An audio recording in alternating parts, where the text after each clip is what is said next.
kind of programs do you guys have in place for the Cal School District, or just for the police department in general, Cal youth programs and community? So we're a small department. We're a growing department. I mean, when I started here almost 11 years ago, we had like 26 officers, something like that. We're about, I think around almost 60 or maybe a little over 60 officers.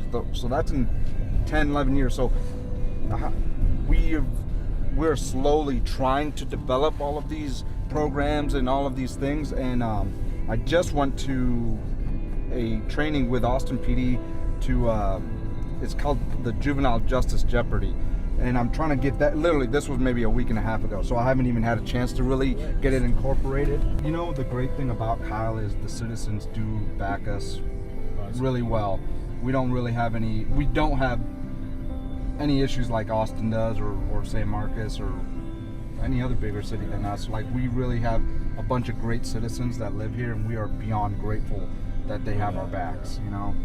Because I've seen cities and I've seen neighborhoods where the neighborhoods and the citizens don't have a good relationship with each other, and it's just not a good dynamic, and we don't want that, especially for a city that's, when I started here, I think we only had 24,000 people.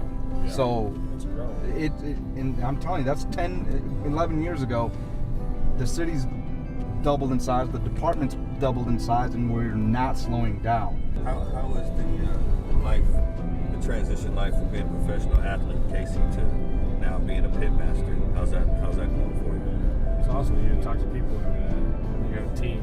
Well, the team's small right now. It's just me and my wife. I want to play. Hey, that's all you need, right? As long as you're selling out, doesn't really matter. We're doing 10 briskets a day, you know, so it's not like, 10 briskets, 10 racks of ribs,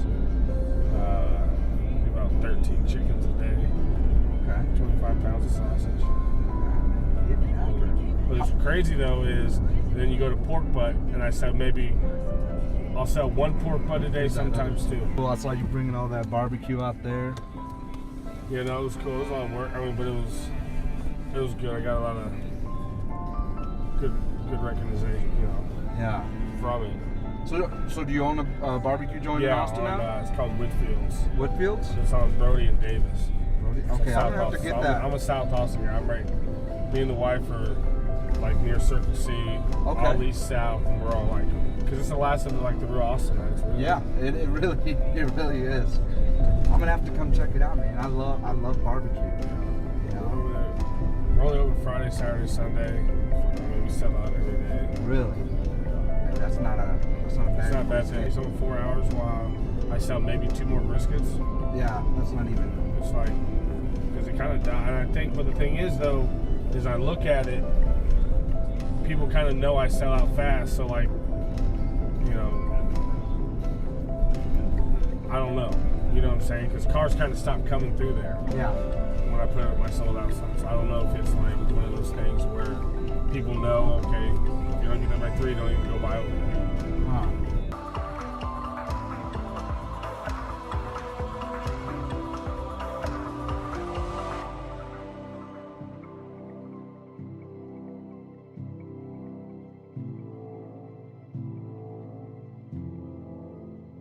I have a question. How do you feel? I feel great, Coach. How do you feel? I feel great, Coach. When I say hard work, I want you to say pays off. Hard work? Pays off. Hard work? Pays off. Hard work? Pays off. When I say what we come to do, I want you to say get better, Coach. What we come to do? Get better, Coach. What we come to do? Get better, Coach. Three claps. Give yourself 4 claps. Don't ever feel like when you see officers, you shouldn't make you nervous. But that's the thing though. I mean, I know I get it. I'm driving in my car. I see a police officer, I'm like, oh, I get a little nervous, right? Regardless, I'm not doing anything wrong, but it's just that feel, that presence that social media and everything gives us towards these guys. But you can't be like that. These are guys that are mentors. They'll help. They want to help you before they want to do anything bad. You know what I'm saying? Like if there's consequences to life. If you mess up, then that's something you have to live with. But they're not here for that. They're here to make sure that you guys are safe at your houses as human beings, in your schools. They're here to protect you on all those aspects. So just out of respect for me, I appreciate these guys. I'll do anything I can do to get with police officers, just to help them out, because they put themselves in the line of, they're just like military. Every day their lives are threatened. That's why they wear bulletproof vests. They never know when they're at a traffic stop and they meet up with somebody that is not having a good day, pulls a gun out on them. You never know, right? You guys have seen the stories. You've heard the stories. So they're not here to reprimand you or anything like that. They're here to be your friends, to guide you. If you guys got questions about different stuff, talk to them. Give yourself 2 claps. Kasey also played 5 years for the Houston Texans. So he is knowledgeable. He's knowledgeable. And he also has a degree. No matter what his many athletic accolades and athletic accomplishments, he went back to school. Actually, before he was able to go off into the NFL, he was able to get his degree at a 4-year university at the University of Texas. Give him 2 claps. Because today, and your coaches too, we will prepare you to win. Parents, they'll prepare you to win in life. But only you as an individual can be winners. Give me 2 claps. So only you as individuals can be winners. Give me 2 claps. So only you as an individuals can be winners. Give me 2 claps. Today, take this time out with the officers. Take this time out with Kasey Studdard. Pick their brains. They were where you are going to be. Okay? Pick their brains. Take these drills serious. Ask questions. Some of you play football, right? If not all of you. Some of you have aspirations to play football beyond junior high. Some of you guys want to play varsity football. Some of you guys want to play college football. Some of you guys want to play NFL football or professional football. Now you got more than multiple leagues of professional football. You just don't have to go to the NFL. But the main thing, out of all that driveway to get you to those accomplishments that you want to get to, you have to maintain your grades. Oh yes, you have to maintain your grades. You have to. Okay? No pass, no play. No pass, no play. Okay? So today I'm going to push you to a limit that you've probably never been pushed before. So if you do it right, we'll do it light. If you do it wrong, we'll do it long. Give me 2 claps.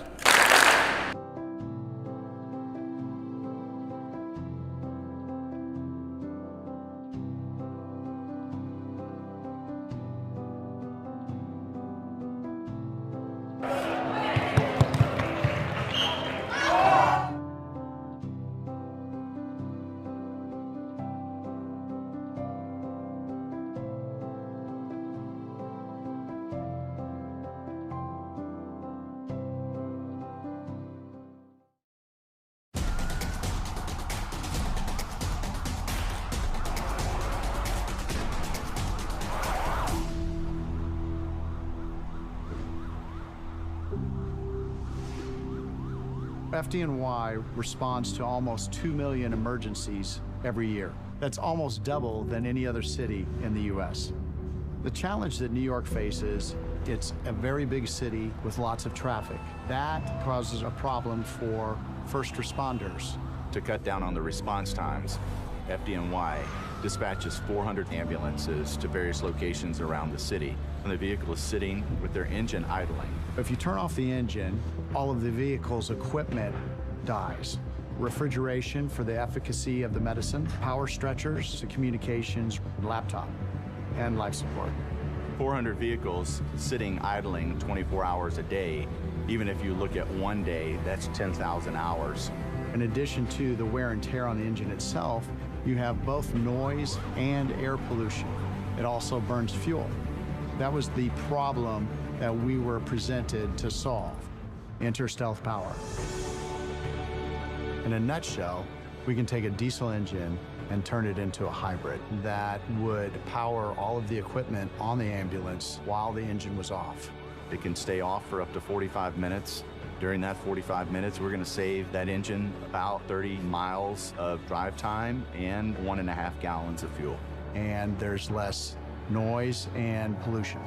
Adding Microsoft to our partnership, bringing in the Internet of Things, the capabilities of Microsoft Azure was a no-brainer. In the case of Stealth Power's idle reduction tools, they have the opportunity to send that data to the command center and process things like maintenance, repair. They can decide which vehicles that need work and those that could go out on the road. Using IoT, using the cloud, they're able to make sure that these vehicles are up and running more efficiently than ever before. They're able to say how many millions of gallons of gasoline they're going to actually save, which equates into operational savings. They were able to develop a solution that is not only good for them, but it's good for ultimately the citizens of New York. When you're talking about life and death, it's that type of decision making on the fly that's incredibly important. At the end of the day, it impacts lives.